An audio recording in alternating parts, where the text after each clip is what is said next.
एक गांव में एक औरत रहा करती थी। उसका नाम कोमोलिका था और वो 9 बेटियों की एक दयालु और प्यार करने वाली माँ थी। कोमोलिका एक विशाल जंगल के बाहरी इलाके में एक छोटे से गांव में रहती थी, जिसके बारे में कहा जाता था कि वो जादू से भरा हुआ था। एक दिन कोमोलिका अपनी बेटियों के साथ किसी जंगल के पास से गुजर रही थी। अचानक से एक तेज धूल की हवा उनके पास से गुजरती है। मेरी बेटियों, ध्यान से, तुम सब अपनी आंखें बंद रखना, कहीं ये धूल तुम्हारी आंखों में चली जाए। जैसे ही धूल की हवा गुजर जाती है, तभी कोमोलिका और उसकी बेटियों को अपने अंदर कुछ एहसास होता है।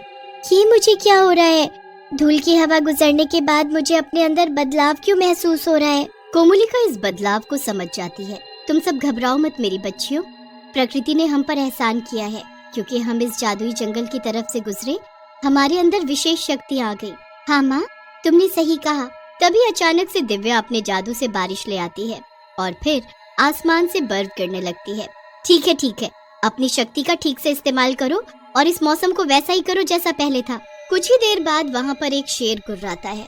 अरे नहीं, इससे पहले कि ये शेर हम पर हमला करे, हमें यहाँ से जल्दी निकलना होगा। तभी वो शेर उनके सामने आ जाता है। माँ, आप घबराओ नहीं, मैं इसे अपनी शक्तियों से हरा सकती हूँ।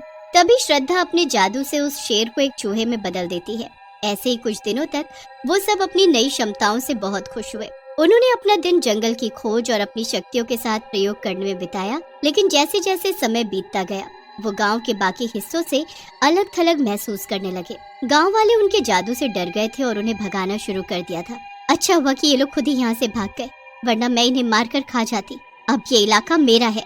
कोमोलिका एक दिन उसी जंगल के पास भटक रही थी, तभी उसे एक गुफा मिलती है। ये गुफा के बारे में तो मैंने कभी नहीं सुना। जरूर इसके अंदर कुछ राज छुपा होगा। कोमोलिका गुफा के अंदर जाती है तो देखती है कि वहाँ पर बहुत सी किताबें पड़ी होती हैं, जिसमें कई सारे जादू करने के तरीके लिखे हुए थे। अच्छा, तो ये वो जगह है जहाँ बाकी सारी चुड़ैलें आकर अपने जादू को और मजबूत करती हैं। अब मैं भी इन किताबों में लिखे सारे जादू सीखकर इस दुनिया की सबसे ताकतवर और सबसे शक्तिशाली चुड़ैल बन जाऊंगी। कोमोलिका कुछ ही महीनों में उन सारे जादू का अध्ययन करके उनमें माहिर हो जाती है। कोमोलिका कुछ जादू के तरीके अपनी बेटियों को भी सिखा देती है, जिससे वो और ताकतवर हो जाती हैं। एक दिन कोमोलिका की सारी बेटियां आपस में बहस कर रही होती हैं, क्योंकि उन सभी के पास अलग अलग तरीके की जादुई शक्तियां थी।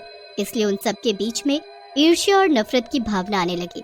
क्योंकि मैं हवा में उड़कर कहीं भी किसी भी देश जा सकती हूँ, इसलिए मैं तुम सबसे ज्यादा शक्तिशाली हूँ। नहीं, मैं कभी भी अपने जादू से मौसम बदल सकती हूँ, इसीलिए मैं सबसे ज्यादा शक्तिशाली हूँ। तुम सब तो सिर्फ शोखियाँ मार रही हो। उस दिन देखा नहीं था कैसे मैंने तुम सबको शेर से बचाया था, उसको चूहा बनाकर। मेरा जादू सबसे ज्यादा मददगार है। तो ठीक है, फिर आज फैसला कर ही लेते हैं। आज हम खुले मैदान में जाते हैं और मुकाबला करते हैं। जो जीता वो सबसे ज्यादा शक्तिशाली होगा। कोमोलिका की सभी बेटियां खुले मैदान में पहुंचती हैं और एक दूसरे को हराने के चक्कर में सब जगह उथल पुथल कर देती हैं। कोमोलिका को जैसे ही ये बात का पता चलता है, वैसे ही वो उनके पास पहुंचती है और उनको मुकाबला करने से रोकने लगती है। तुम सब रुक जाओ। सभी लड़कियां शांत हो जाती हैं। तुम सब ने ये क्या हाल कर रखा है? सारी जगह तहस नहस हो रखी है। माँ, मैं आपको बताती हूँ, ये सब मानने को तैयार ही नहीं थी कि मैं इन सबसे बड़ी हूँ, इसीलिए मैं सबसे ज्यादा ताकतवर हूँ। चुप हो जाओ तुम सब। ये सब तुम क्या सोच रही हो? तुम सब सगी बहनें हो और तुम लड़ रही हो। कोई ज्यादा शक्तिशाली नहीं है, तुम सब बराबर हो। तुम सब साथ में ही अच्छे हो, समझी? सारी बहनें कोमोलिका की बात समझ जाती हैं। कुछ दिनों बाद उस इलाके में एक काला जादूगर आ जाता है।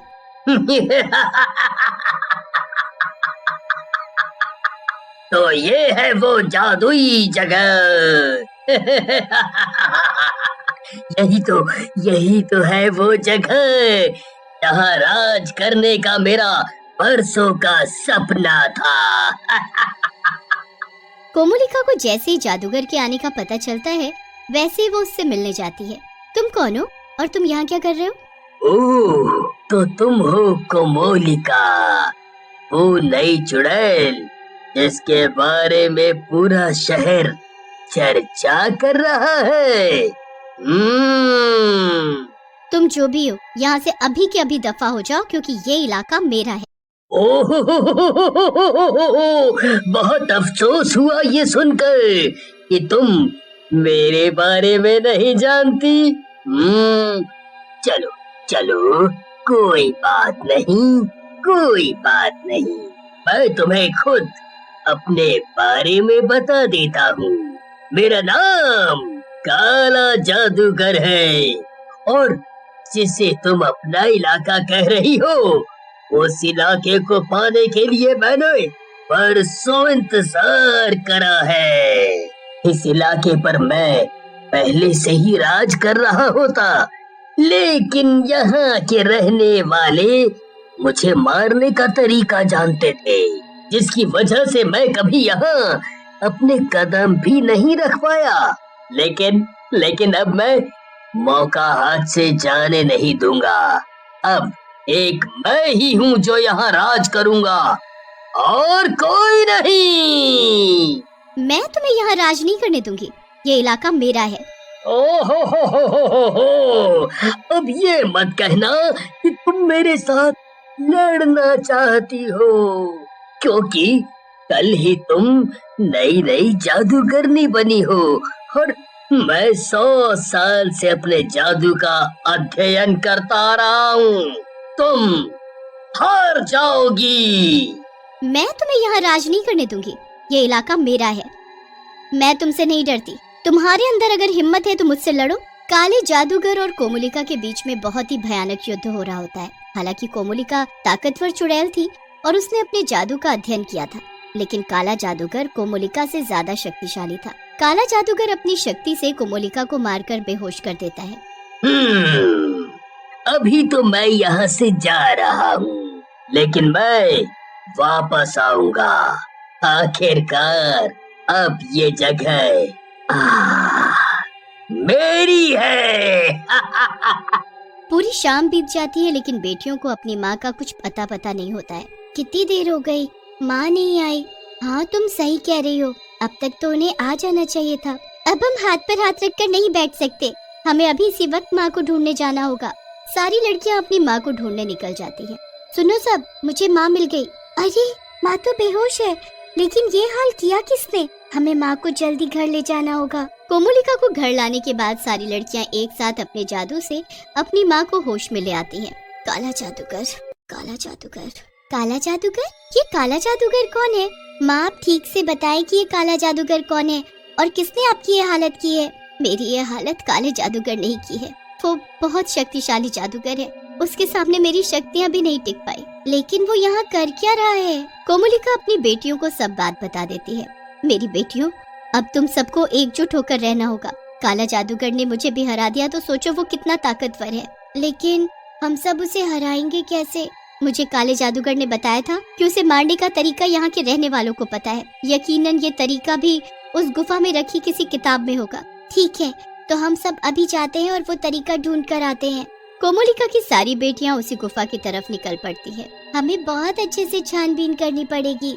हाँ, इससे पहले कि वो काला जादूगर यहाँ अटक के, हमें जल्द ही वो तरीका ढूंढना पड़ेगा। सारी की सारी लड़कियां जब गुफा में तरीका ढूंढ रही थी, तब काला जादूगर वहाँ आ जाता है। सारी लड़कियां काला जादूगर को देखकर घबरा जाती हैं। अब हमें घबराना नहीं है, अब हमें एक साथ खड़ा होना है और उससे लड़ना है, चाहे कोई भी कीमत क्यों न चुकानी पड़े। आसमान में अंधेरा था और हवा जादू की गंध से घनी थी। उनकी नजरें अपने दुश्मन पर टिकी थी। तुम मूर्ख लड़कियों को क्या लगता है कि तुम मुझे हरा सकती हो? लेकिन बेटियां टस से मस नहीं हुई। बेटियों ने जादूगर पर जादू के बाद जादू फेंका, लेकिन वो उनके हमलों को चकमा देने और उनका मुकाबला करने में समान रूप से माहिर था। लेकिन तभी उन 9 बहनों में से एक बहन गुफा की तरफ काले जादूगर को मारने का तरीका ढूंढने लगती है। सुनो सब बहनों, मुझे तरीका मिल चुका है। दिव्या, तुम ही इससे निपट सकती हो। तुम अपने जादू से मौसम बदल दो और बारिश करवा दो, क्योंकि काले जादूगर को सिर्फ पानी ही मार सकता है। दिव्या अपने जादू से मौसम बदल देती है और बारिश करवा देती है। काला जादूगर बारिश के होने पर बहुत डर जाता है और गुफा में जाकर छुप जाता है। वो काला जादूगर तो गुफा में जाकर छुप गया, अब क्या करें? हम सब अब भी काम नहीं है।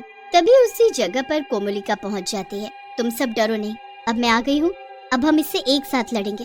अब ये काला जादूगर नहीं बचेगा। कोमोलिका और उसकी 9 बेटियां गुफा में काले जादूगर को ढूंढने जाती हैं। अपनी माँ के आने के बाद वो 9 लड़कियां और भी ज्यादा शक्तिशाली हो जाती हैं। बेटियों ने इस मौके का फायदा उठाया और उन्होंने अपने बचे हुए सभी जादू से उस पर हमला कर दिया।